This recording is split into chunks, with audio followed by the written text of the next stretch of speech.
Welcome back to our Blues the Water channel. It's been a while since I've done a video, and had a dental surgery a while back, and it was quite the crisis. And since then, I've just really dug in, and we've seen some pretty phenomenal results. There is so much going on in the world. There's so much insanity out there. And how does one find sanity? So first off, I just want to say a lot of our therapies are meant to try to balance one's energetic field. So when I did a lot of body work, it's a real strong tell as to where we want to go to be well, to be balanced. I was a musician for many years, and it's just so obvious. You have to have good tone, you have to have a sense of rhythm, you have to have soul. If you're playing the blues, you just have to have that sense of soul. You have to have a good band that can feel that deep intention of where you're going. But if you're playing an instrument, there's just some basics. One is intonation. That means getting a good tone. The other is playing in tune. Part of the good tone is playing in tune, but a deep sound on the sax. And then a sense of space, the ability to let the music breathe through you, especially on a breath instrument. So it's not that different really in healing, but we don't have that measuring aspect. We don't think about our cells. We think, number one, which is not very harmonious. So we don't have a way to gauge, okay, where do I want to go? What does wellness look like? So when I went from music to body work or hands-on work, I recognized the very essential things in music were in the body. Groove, which is cranial sacral rhythm, a very, very meditative movement. This idea of chi, energy flow, vitality. But with the body, it's so complex that even if you get a peek at balance, harmony, it's elusive. So this is why I call healing like 10-dimensional chess. You really, really need to think of many pieces at play, and then you have to look at yourself and go, well, which piece do I need to address? So I want to go over a checklist of a sort. And this is, by the way, this is a process of elimination, let's put it that way. If you have obvious things out of balance and you correct those things, that doesn't mean you're going to achieve full balance. So this is pretty in depth, and we can go down the list. This is why it's called work. I think self-healing is the hardest work there is, because you need tremendous awareness, then you need proper therapies that work, then you need to apply them with patients because they don't work instantly. So most people are in this sort of modality of cure or getting a label and then getting something to fix the problem. And the problem is obviously a living, breathing, multidynamic issue. So we have many, many videos. We cover many, many therapies. And this is one chart overview therapy document I have I could send to you. But we discuss the key action of each therapy. But even in order to understand why even use that tool, you would need to have a sense, what's going on inside of me? What is the action I want to take now? Okay, what are the tools and what is the resistance I'm going to run into? So you really have to study this in depth. So let's just briefly highlight, start with one thing, and that is gut immunity. So our antimicrobial program is much to do with reestablishing a vital gut immunity. Number one, if your gut immunity goes out of balance, which means your septic tank isn't working anymore, you start to get putrefied matter, and then the pathogens start to nest in the colon. And the longer they nest, they tend to morph through the blood, dump toxins, et cetera, et cetera. And now you have long-term viral infections or bacterial infections that don't go away. Some examples would be Lyme disease. Now it's an externally derived bacterial infection, cancer, fungal infections like Candida. So one key area to work on, and this becomes, how do I do this? And this is our antimicrobial program. This is probably requires more skill than most people want to put in the time for. It requires tools and skill. Can't do it with one thing, one product. And if anybody's trying to do that, I really say be cautious. But our antimicrobial program would address how to reestablish profound gut immunity. Now, keep in mind, if you have vital septic tank environment, vital gut flora, microflora, it mulches everything that comes down there. It can clean up some of the residual issues, but when one has been in a chronic state for a long time, they need extra therapy to essentially go in and detoxify the body, rid it of the unwanted house guests, I call them, but ultimately reestablish the gut immunity. And that becomes your sort of 24/7 vital defense. Now we're going to augment that defense with, when you're in a chronic state, is key tools to knock out the invaders that have been living off of you for years. The first nest for pathogens is the colon. The second is the sinuses.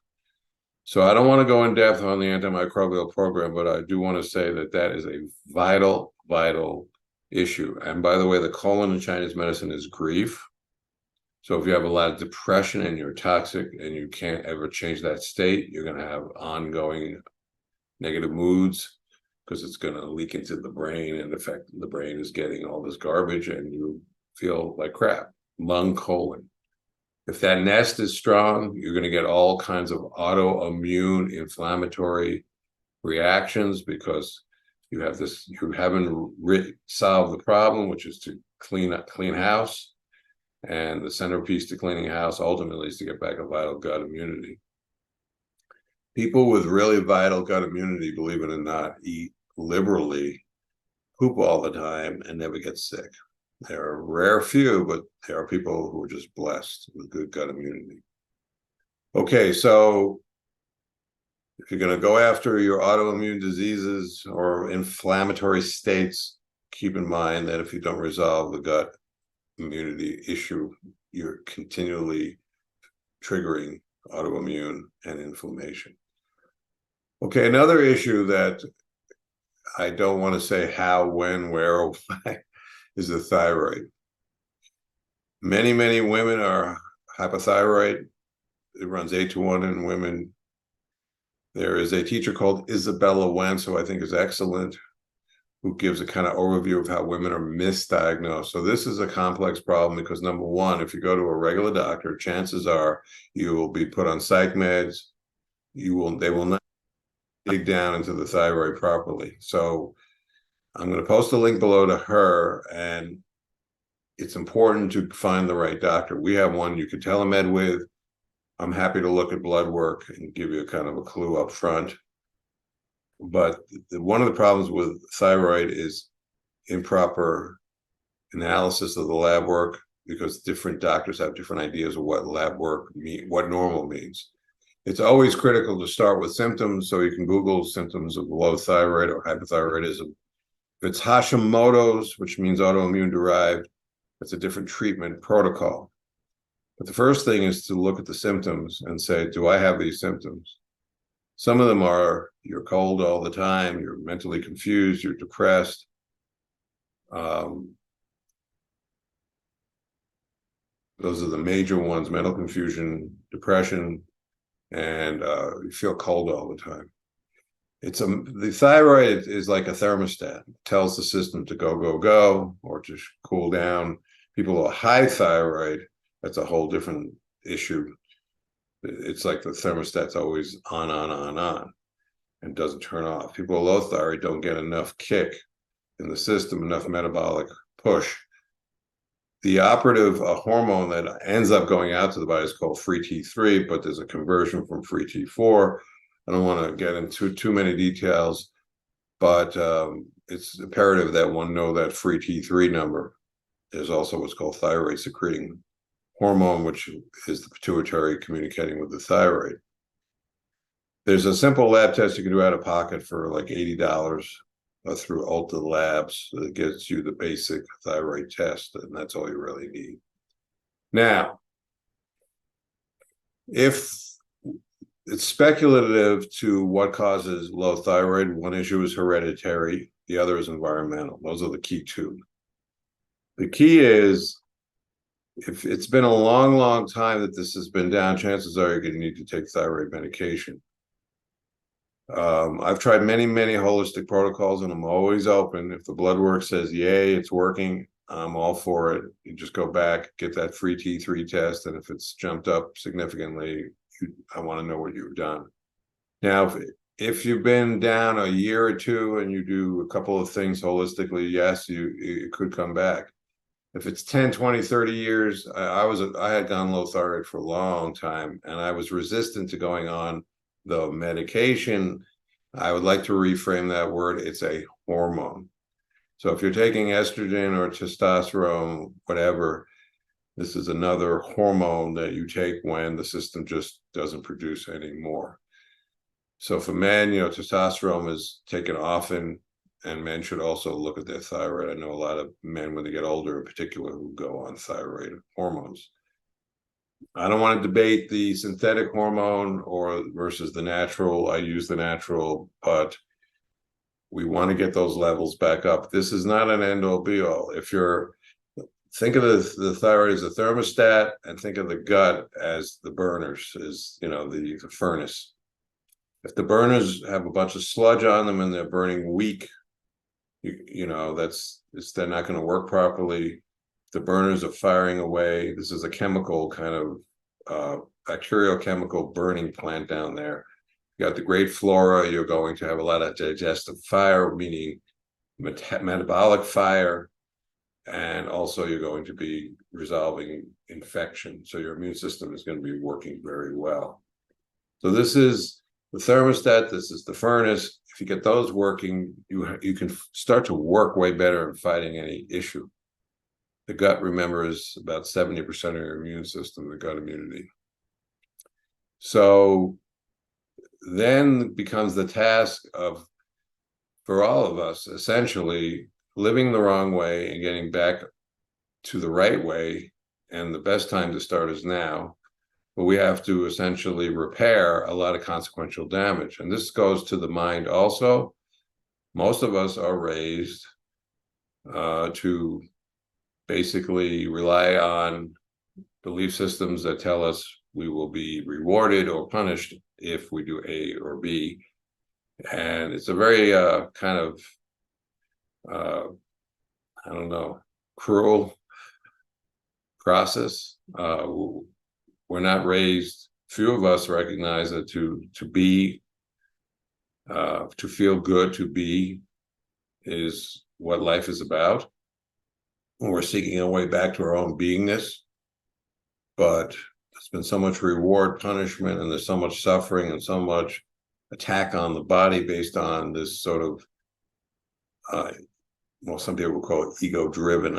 Ego is a funny word. We need ego to pay attention to ourselves, to this good ego maneuvers, so to speak, self-love, self-healing, self-awareness. This is, without a self, there is none of these.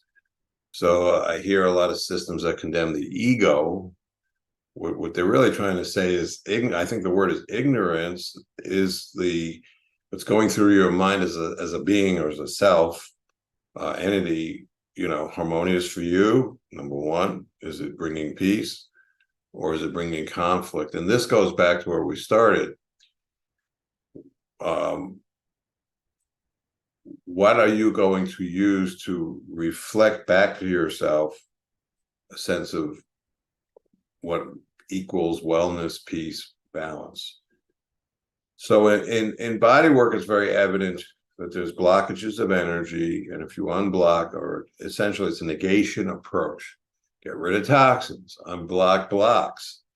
So healing becomes really, okay, this stands in the way, that stands in the way. Rumi said it very well. It's not for you to seek love, but to remove the barriers that stand in the way. So it's kind of bizarre because being is just being, and being is I feel great and I have no reason or rhyme or action to do. But to get to that being, there's all these obstacles, and that's what body work is really about.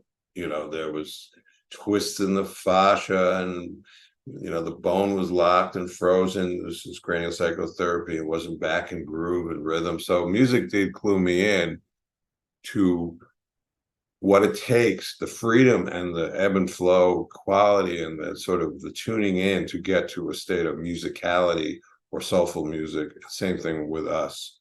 So we just need to understand, if we're saying I don't feel good, the only issue now is to dial in how you go about harmonizing yourself or reharmonizing yourself. So toxins is obviously huge. And we just discussed the colon, discussed the thyroid. Hormones are feel good, but you could take them and still be very toxic and still feel bad from the toxins.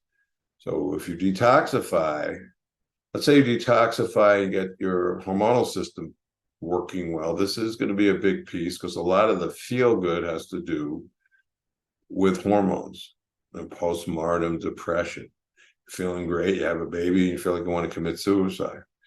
So mood is obviously a lot to do with hormones, toxicity. Now, and then there's what I call biorhythm.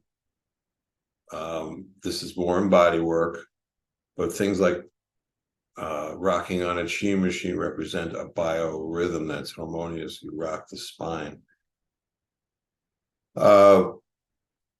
So on this checklist of elimination, the first thing in working with anybody, I just want to say, let's look at endocrine system, thyroid, hormones, toxicity. Now, that's huge. That's a huge start.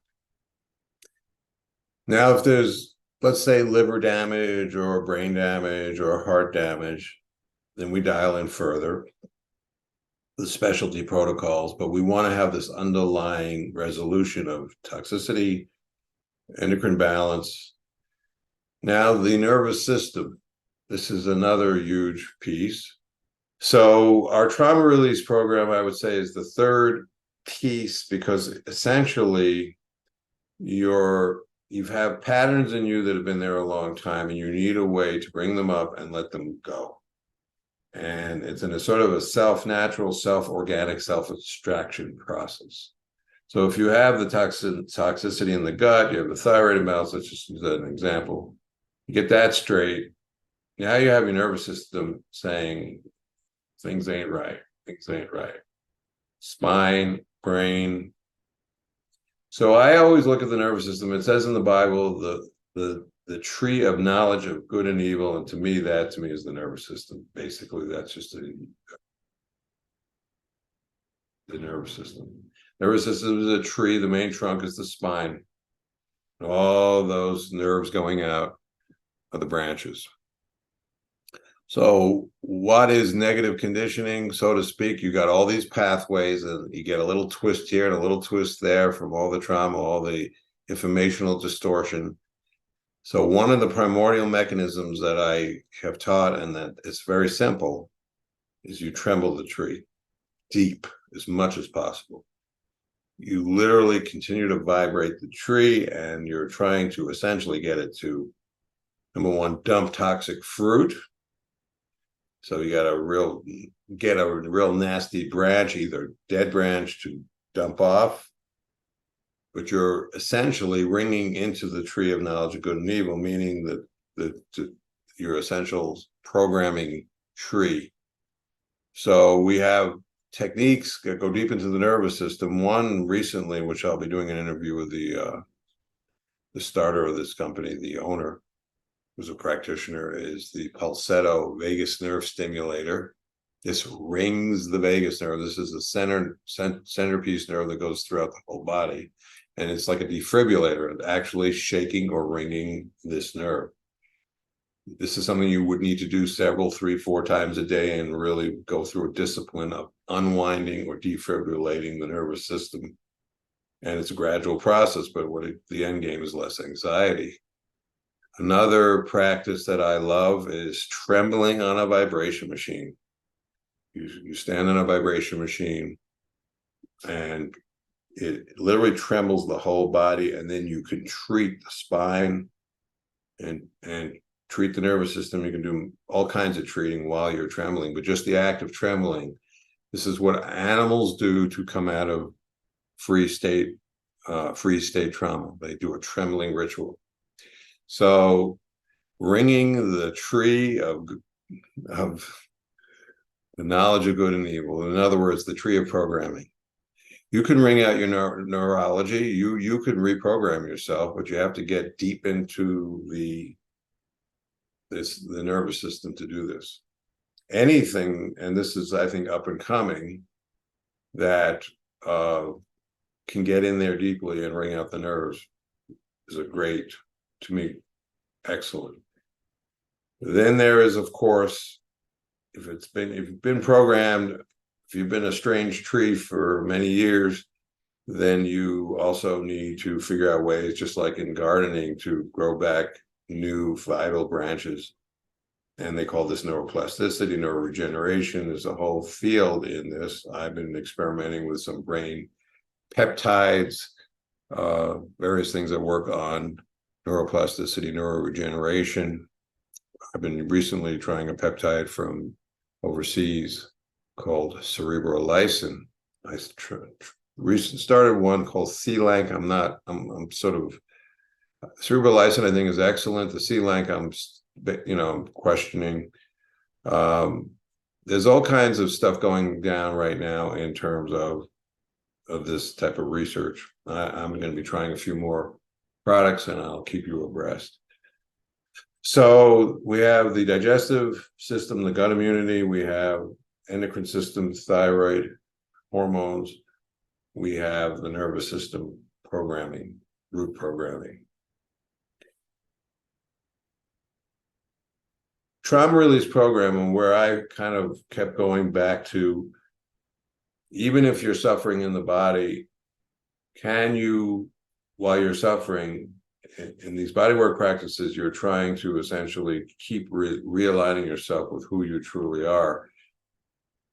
So even if you don't succeed in healing the body, I think the somatic trauma work is spiritual work, because it's based on a lot of what I did in body work, trying to find that place of peace. You recognize your conditioning, the conditioning will start to kind of fall off, so to speak. You might not get it all off, but I think it's a great way to start, because at least you're referencing who am I really, and who am I is a place of somatic, called somatic balance. So some people call this a meditative state. In body work, the craniosacral rhythm is associated with meditative breathing, which is 3 cycles per minute.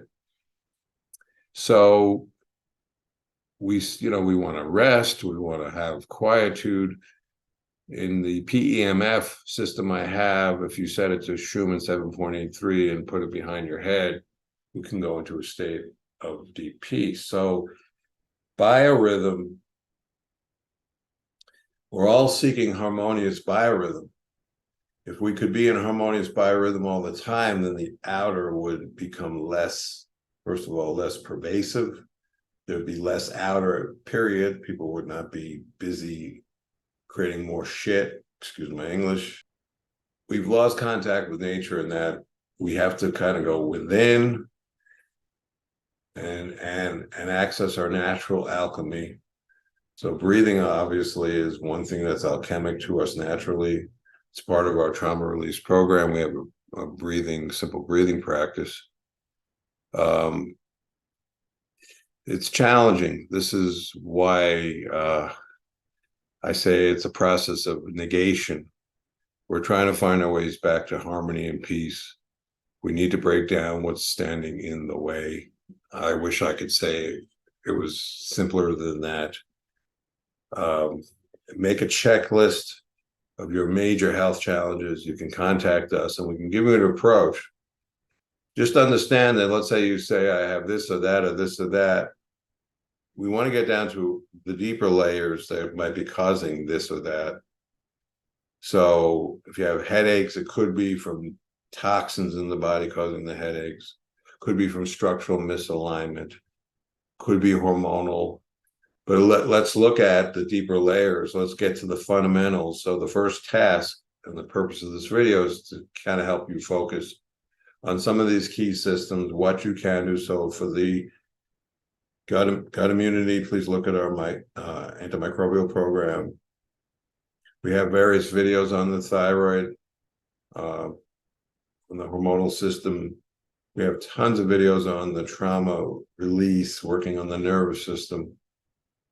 So please look at those videos and you can contact us for a consult. That we can dial in and build the building blocks, the tools to do the practices. And then you'll feel a little better, and then a little better, and a little better.